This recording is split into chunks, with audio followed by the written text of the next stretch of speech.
poursuivre avec le miel pour garder, conserver nos abeilles en bonne santé. On a déniché une start-up ce soir. Elle s'appelle Bigard. Europe 1. Le talent de la France bouge.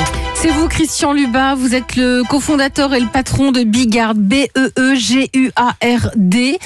Cette entreprise existe depuis 9 ans. 9 ans que vous êtes que vous avez lancé. Vous, votre point commun aussi avec Thomas, c'est que vous êtes d'abord apiculteur. Enfin, tout à fait. Vous avez fait plein de choses qui n'ont rien à voir auparavant. Ah oui, c'est large. Racontez-nous. Non mais j'adore les grands sauts, moi. Les grands sauts. Ça part un petit peu de la même histoire. C'est-à-dire que j'ai passé une partie de mes vacances scolaires d'enfant adolescent à m'occuper des ruches avec mes parents, avec mon frère. Et puis après, la parenthèse s'est refermée. J'ai fait des études plutôt orientées sur la tech. Donc je suis ingénieur de formation dans les systèmes embarqués. J'ai travaillé dans des bureaux d'études. Dans un bureau d'études en particulier pendant 7 ans où j'ai travaillé pour le transport, pour le spatial, etc. Et j'ai décidé de lancer une première aventure entrepreneuriale dans les objets connectés. Donc une première société que j'ai créée en 2007. Et là, la parenthèse s'est rouverte avec un projet de recherche pour proposer de la mesure sur les ruches. Et c'est là qu'est né Bigard. Mais ça vous vient comment? C'est parce que vous êtes issu d'une famille d'apiculteurs, c'est ça l'histoire? Alors, comme souvent, effectivement, ces histoires, c'est un faisceau de choses qui se passent et qui se croisent peut-être au bon moment. Et effectivement, il y a cet historique, ce passé, qui fait que j'avais une certaine connaissance, sans être expert, mais au moins la connaissance d'un secteur. Et je pense que pour innover, il faut quand même connaître bien le secteur dans lequel on veut travailler. Et donc finalement, j'ai re-rencontré, juste avant de créer Bigard, des apiculteurs sur un salon d'innovation. Alors qu'est-ce qu'ils faisaient là? Je ne me rappelle plus.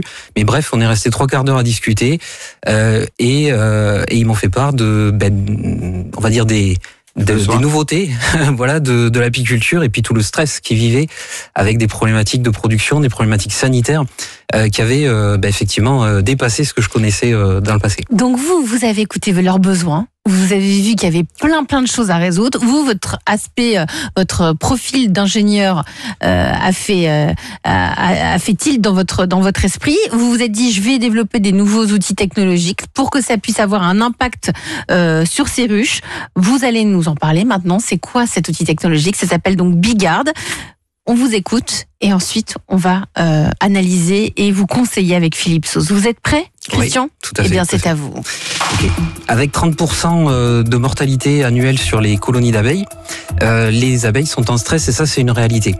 Et c'est pas un petit sujet parce que derrière cette problématique sur les abeilles et les apiculteurs, en fait, c'est le service de pollinisation qui garantit le rendement de nos cultures qui est en danger. Donc nous, on a voulu comprendre, on a voulu apporter de la connaissance en créant Bigard pour tout simplement faire de la mesure en continu d'activité et de santé des abeilles. Concrètement, on va connecter des ruches en y additionnant des capteurs pour finalement produire des indicateurs d'impact du climat, de disponibilité alimentaire. On est même allé jusqu'à développer une intelligence artificielle pour compter les abeilles en utilisant la vidéo et détecter donc la mortalité des abeilles. Bref, un outil qui devient indispensable pour les apiculteurs pour prendre des décisions. Et depuis 2022, un outil qui va aider également les agriculteurs dans la transition agroécologique.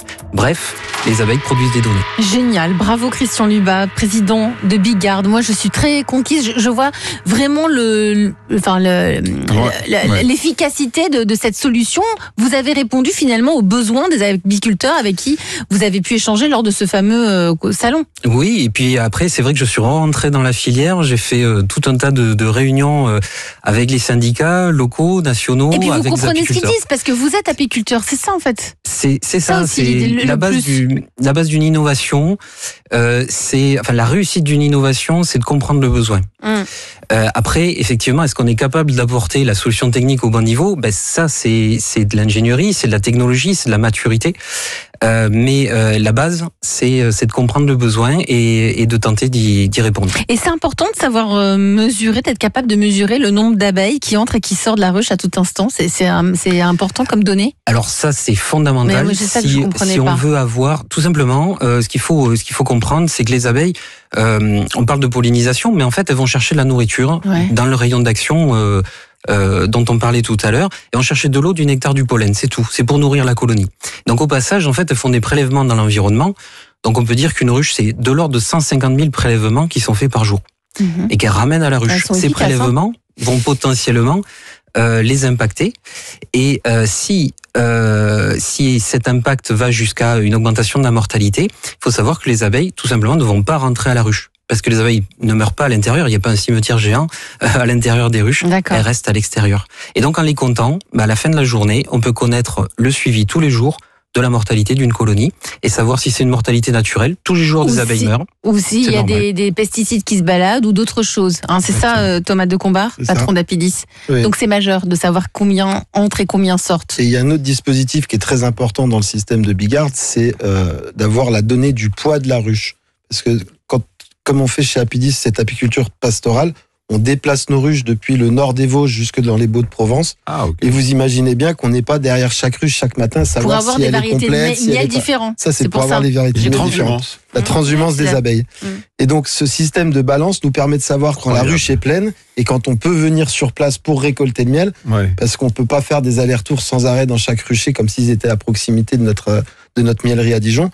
Donc, on utilise aussi ce système pour connaître le poids de la ruche, savoir si c'est le bon moment pour aller récolter ou pas le miel. Philippe Sauze, le coach de ce soir de la France Bouge. C'est pour ça, tout à l'heure, je parlais d'éco-innovante, Elisabeth. Complètement éco-innovant, je comprends beaucoup mieux. On est complètement dans le schéma. J'ai été étonné, pour être franc avec vous, parce que j'avais aucune notion sur...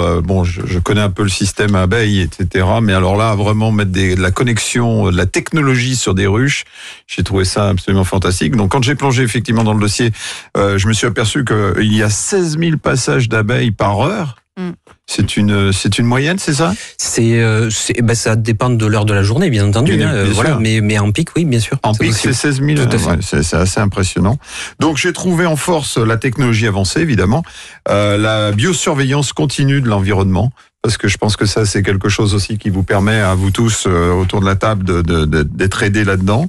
J'ai repéré également que, et ça j'insiste à chaque fois avec les startups, que vous avez déjà un partenariat solide, partenariat scientifique solide, donc ce qui apporte de la certification sur le schéma industriel que vous essayez de créer dans ce monde-là, et également vous êtes déjà installé à l'international. Donc ça, tout va bien. Pour le moment, ça va. Ouais, ça fonctionne. Voilà, pour le moment. Vous travaillez avec Apidis ? Alors on n'utilise pas le système de Bigard encore, mais tout de suite avec après l'émission, ça sera l'émission aussi. C'est ça, on se voit juste après. Philippe. Ce que j'ai aimé aussi, c'est l'accessibilité et la simplicité de votre solution. Alors peut-être que toutes les solutions sont les solutions qui existent, mais je trouve que vous êtes quand même bien avancé sur ce secteur-là. Donc ça c'est très important aussi. Et puis il y a vraiment cet engagement que vous avez dans le monde de l'agri-écologie. On était l'autre jour déjà sur le plateau avec dans le monde de l'agriculture et on parle énormément de ça aujourd'hui. Bien sûr. Donc aujourd'hui, votre solution, elle est commercialisée, comme vient de le dire Philippe. Vous travaillez avec près de 500 apiculteurs. Oui, c'est ça, 500 apiculteurs. Alors, bien sûr, prioritairement sur la France et d'ailleurs les départements d'outre-mer, il faut le préciser. Mais on a commencé effectivement à travailler avec les pays limitrophes, donc Belgique, Suisse, Italie, Espagne. Donc ça fonctionne bien, mais quel est votre principal besoin aujourd'hui ? Si vous aviez une baguette magique, c'est quoi ? Évidemment, avoir plus de clients, ça c'est le souhait de tout bon patron. Bien sûr, il y a deux phases. Vous l'avez compris, on est une entreprise qui a l'innovation dans la peau, donc on continue à innover, on continue à travailler sur des choses. Et bien sûr, il faut financer cette innovation pour aller plus loin. Et puis, on a le revers de la médaille de l'innovation. Vous savez, commercialiser une innovation, au démarrage, c'est waouh, c'est super ce que vous faites. Et après, il faut évangéliser tout le marché et arriver à passer la courbe d'adoption de l'innovation. Et ça, c'est long. Et d'autant plus sur un marché qui est naissant, donc la partie biosurveillance, ou sur un marché qui est atomisé, parce que des apiculteurs, il y en a partout, vous avez donné des grands chiffres tout à l'heure, et donc il faut arriver à se faire connaître et arriver à trouver des partenaires. Je crois que Philippe a, comme chaque fois, bien travaillé le sujet. Oui. Philippe. Pour développer commercialement la start-up, je pense qu'il faut déjà définir des segments de marché cibles. Je crois que ça a déjà été fait, quand même. Oui. Mais bon, bien baliser le terrain, notamment les territoires et les collectivités, ainsi que les entreprises aussi maintenant, puisque les entreprises mettent des ruches aussi sur leur toit, entre guillemets. Donc, je pense que ça, c'est intéressant. Il y a un modèle économique également à articuler correctement pour pouvoir développer commercialement. Parce qu'il n'est pas encore à jour. Il a déjà un modèle économique. Donc vous êtes déjà sur un schéma. Oui. En fait, on a deux segments de marché. Le marché apiculteur, où donc là on propose cet outil d'aide à la décision. Donc généralement on est sur de l'achat avec un abonnement qui est lié. Et d'ailleurs les apiculteurs professionnels ont des aides pour acheter nos appareils. Aussi, Voilà, puisqu'on est sur du matériel professionnel. Et sur le segment de biomonitoring, alors là on est un peu plus sur le démarrage. Et donc on a les early adopters, comme on dit, qui nous suivent du côté agricole ou industriel. Ouais. Et généralement ce sont ceux qui sont vraiment sensibles aux nouvelles technologies pour gérer cet environnement. Tout à fait, mais sensible aux nouvelles technologies, et je dirais que dans ce domaine-là, également sensible quand même à l'empreinte environnementale et à l'impact que finalement leur marque va laisser au monde. Oui, c'est ça, bien sûr. Donc, stratégie commerciale concrète, bien les canaux de distribution évidemment, les apiculteurs ambassadeurs. Je pense que vous en avez un ici qui est quand même important, mais je pense que ça pour vous, pour développer commercialement, c'est majeur. Il faut en avoir sans cesse. Oui, sans arrêt. Des distributeurs spécialisés en agriculture connectée. Parce que là aussi, on découvre dans l'émission pas mal de le monde connecté qui a bien pénétré le monde de l'agriculture. Donc ça, c'est intéressant. Et puis des partenariats avec des coopératives, une présence fondamentale sur les salons. Ça, je pense que vous y êtes déjà. Oui, on fait le salon de l'agriculture et puis ensuite évidemment les congrès nationaux d'apiculture. Le dernier, c'était à Tours, en France. Et puis obtenir ces fameux labels, donc notamment Green Innovation et des choses comme ça. Ça peut être effectivement une piste, tout à fait. On voit la fierté aujourd'hui sur le plateau avec Apidis qui présente ses médailles d'or. On a un magnifique tableau. Il nous a apporté son beau tableau. C'est vrai, on va le prendre en photo, on va le mettre sur les réseaux. Moi, j'insiste vraiment parce que ce monde agricole a été vraiment cultive beaucoup cette reconnaissance. Donc, si on emmène ce monde agricole et qu'on l'amène dans le monde de la technologie, ça peut être aussi intéressant et les mondes se croisent.